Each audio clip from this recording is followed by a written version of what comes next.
Praise the Lord. கிறிஸ்துவுக்குள் மிகவும் பிரியமானவர்களே, உங்கள் அனைவருக்கும் இயேசு கிறிஸ்துவின் இனிய நாமத்தில் என்னுடைய அன்பின் வாழ்த்துக்கள். இந்த நாளிலேயும் சற்று நேர தியானத்திற்காக ஒரு வேத பகுதியை வாசிப்போம். அப்போஸ்தலனாகிய பவுல் தெசலோனிக்கர் சபைக்கு எழுதின முதலாம் நிருபம் 2ஆம் அதிகாரம் அதனுடைய 13வது வசனம். ஆகையால் நீங்கள் தேவ வசனத்தை எங்களாலே கேள்விப்பட்டு ஏற்றுக்கொண்ட போது அதை மனுஷர் வசனமாக ஏற்றுக்கொள்ளாமல் தேவ வசனமாகவே ஏற்றுக்கொண்டதினாலே நாங்கள் இடைவிடாமல் தேவனுக்கு ஸ்தோத்திரம் செலுத்துகிறோம். அது மெய்யாகவே தேவ வசனம்தான். விசுவாசிக்கிற உங்களுக்குள்ளே அது பலனும் செய்கிறது. 1 Thessalonians chapter 1 verse 13.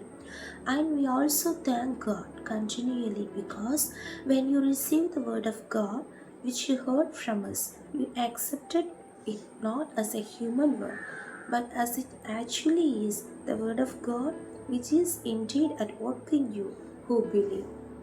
தேவ வசனம் விசுவாசிக்கிற நமக்குள்ளே பலன் செய்கிறதா இருக்கிறது, கிரியை செய்கிறதா இருக்கிறது.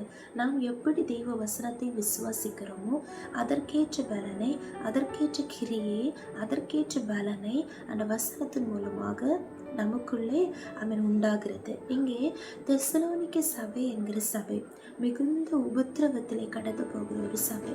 அவர்கள் மிகுந்த உபத்திரவத்தின் மத்தியில் இருந்தாலும் பரிசுத்தவான்களால் உரைக்கப்படுகிற, பரிசுத்தவான்களால் அவர்களோடு பேசப்படுகிற ஒவ்வொரு வசனங்களை பரிசுத்த ஆவியின் சந்தோஷத்தினாலே அவர்கள் ஏற்றுக்கொள்வார்கள். இங்கேயும் அதே தான் அப்போஸ்தலனாகிய பவுல் சொல்லுகிறார். அவர்கள் தெய்வ வசனத்தை கேள்விப்பட்டு ஏற்றுக்கொள்ளுகிற போது அது மனுஷர் பேசுகிற மனுஷருடைய வார்த்தைகளாக அவர்கள் ஏற்றுக்கொள்ளவில்லை, மெய்யாகவே அது தெய்வ வசனம் என்று அவர்கள் ஏற்றுக்கொண்டபடியினாலே அதை விசுவாசிக்கிற அவர்களுக்குள்ளே அந்த தெய்வ வசனம் பலன் செய்கிறது என்று சொல்லுகிறார். ஆமென். இந்த நாட்களிலே நாமும் எந்த பாதையிலே கடந்து சென்றாலும், மிகுந்த உபத்திரவத்தின் பாதையானாலும், மிகுந்த நெருக்கத்தின் பாதையானாலும், மிகுந்த துக்கத்தின் பாதையானாலும், எல்லா சந்தோஷத்தின் செழிப்பான ஆசீர்வாதத்தின் நன்மையான ஸ்தோத்திர சூழ்நிலையானாலும் எதுவாக இருந்தாலும் அந்தந்த சமயத்திலே ஆவியானவர் நம்மை கேட்க செய்கிற பரிசுத்த ஆவியானவர் நம்மோடு இடைபடுகிற பரிசுத்தவான்கள் மூலமாக நாம் கேள்விப்படுகிற ஒவ்வொரு வசனங்களையும் அது மனுஷர் வசனமாக அல்ல, மனுஷர் வார்த்தைகளாக அல்ல. அதை நம்ம ஏற்றுக்கொள்ள வேண்டிய சூழ்நிலை இல்லை என்றாலும் அது தெய்வ வசனம் என்று நாம் நம்முடைய வாழ்க்கையில் விசுவாசத்தை ஏற்றுக்கொள்ளும் போது நிச்சயமாகவே அதற்கேற்றதான பலனை நம்முடைய வாழ்க்கையிலே அனுபவிக்க முடியும். ஸ்தோத்திரம். 14ஆம் வசனத்தில் வாசிக்கிறோம். எப்படி எனில் சகோதரரே, யூதேயா தேசத்தில் கிறிஸ்து இயேசுவுக்குள்ளான தேவனுடைய சபைகளை நீங்கள் பின்பற்றுகிறவர்களாகி அவர்கள் யூதராலே எப்படி பாடுபட்டார்களோ அப்படியே நீங்களும் உங்கள் சுய ஜனங்களாலே பாடுபட்டீர்கள். அவர்கள் மிகுந்த உபத்திரவத்தின் மத்தியிலே கடந்து போனார்கள் என்று 1ஆம் வசனத்திலே நம்ம வாசிக்கிறோம், இங்கேயே நம்ம வாசிக்கிறோம். ஆனால் அவர்கள் பெற்ற ஒரு உபத்திரவம் என்று சொல்லும்போது அவர்கள் சுய ஜனங்களாலே அதிகமாக பாடுபட்டாங்க.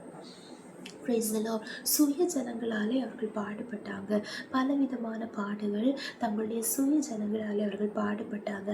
ஆனால் அவர்கள் தெய்வ வசனத்தை கேள்விப்படும் போது அந்த சுய ஜனங்களால் வருகிற வார்த்தைகள் போல அல்ல, அந்த ஸ்தோத்திரம் நெகட்டிவ்ஸ் போல அல்ல, தேவ வசனங்களை அப்படியே அது உண்மையாக தேவனுடைய வார்த்தை என்று அவர்கள் அந்த பாடுகளின் மத்தியிலே சுய ஜனங்களாலே பாடுபடுகிற நேரத்திலே கூட தேவனுடைய வசனத்தை அது மனுஷருடைய வார்த்தைகளை போல அல்ல, அது உண்மையாக மெய்யாகவே தேவ வசனம்தான் என்று அவர்கள் விசுவாசித்ததினாலே அந்த வசனம் அவர்களுக்குள்ளே பேலன்ஸ் செய்தது.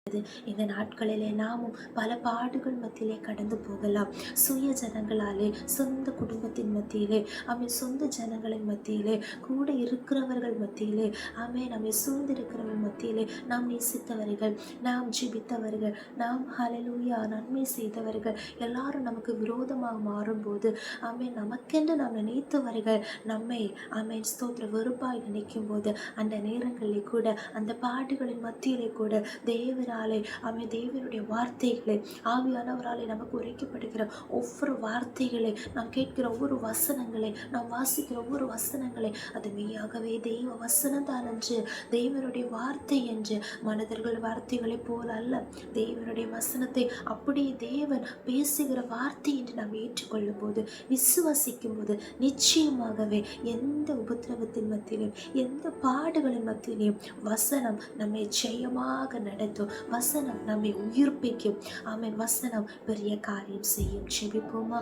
இயேசு ஸ்தோத்திரம். எங்கள் அளவில்லாமல் இயேசு வழி நடத்துகிற எங்கள் அன்பின் பரலோக பிதாவே, ஆசீர்வதிக்கப்பட்டதான அந்த நாளிலேயும் எங்களுக்கு தந்த வார்த்தைக்காக ஸ்தோத்திரம். அப்பா, மிகுந்த உபத்திரவத்தின் மத்தியிலையும் சுய ஜனங்களாலே அனுபவிக்கிற பாடுகளின் மத்தியிலையும் தெசலோனிக்க சபை விசுவாசிகள் அப்பா அவருடைய வார்த்தைகளை உண்மையாக அப்பா தேவனுடைய வசனம் என்று அவர்கள் விசுவாசித்து ஏற்றுக்கொண்டபடியினாலே அந்த வசனம் அவர்களுக்குள்ளே பலன் செய்தது போல நாங்களும் கர்த்தாவே உபத்திரவங்கள் மத்தியிலே பாடுகளின் மத்தியிலே அப்பா ஸ்தோத்திரம் ஸ்தோத்திரம் ஒதுக்கப்படுகிற அப்பா எல்லா சூழ்நிலைகளிலையும் உடைய வார்த்தைகளை ஆறுதலாக கொண்டு கர்த்தாவே அது மெய்யாகவே உடைய வார்த்தை என்று நாங்கள் விசுவாசித்து ஏற்றுக்கொண்டு கர்த்தாவே அப்பா ஸ்தோத்திரம் நாங்கள் முன்னேற எங்களுக்கு கிருபை செய்கிறதற்காக ஸ்தோத்திரம். அதற்காக எங்களை ஒப்புக் கொடுக்கிறோம். கேட்கிற வாசிக்கிற தியானிக்கிற ஒவ்வொரு வசனங்களும் எங்களுக்குள்ள பலன் செய்கிறதற்காக நன்றி.